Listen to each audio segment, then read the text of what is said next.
The violence between Israel and Hamas is raging unabated.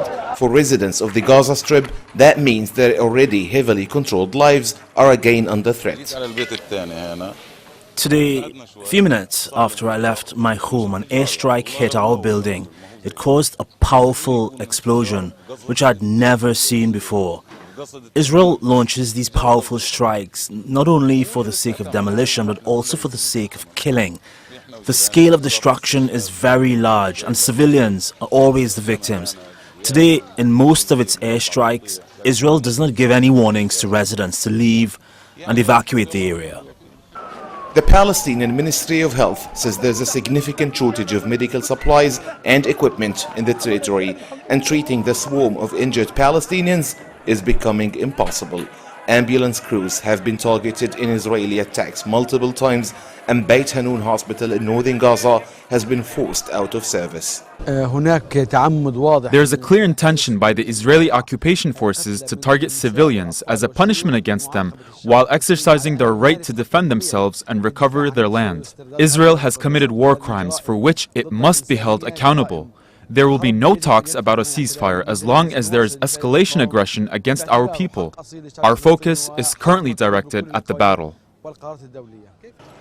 Israel has cut Gaza off from electricity, communication, and access to clean water. The absence of border crossings has exacerbated the humanitarian crisis, as no medical, food, or fuel aid has entered Gaza so far.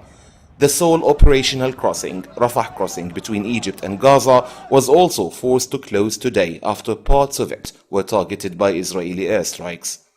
Since the beginning of this escalation, Hamas has relied on its Israeli hostages to secure its demands. The group has threatened to execute their prisoners if Israel continues to target civilian homes in Gaza without prior warning.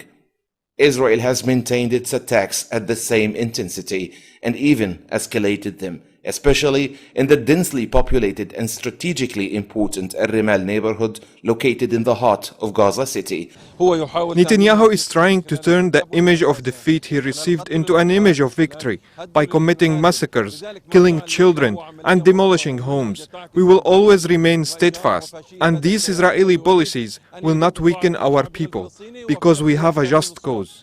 Amid persistent violence and the looming possibility of an Israeli ground operation, civilians here are facing severe peril. There's a critical shortage of medical supplies, and essential services are all disrupted.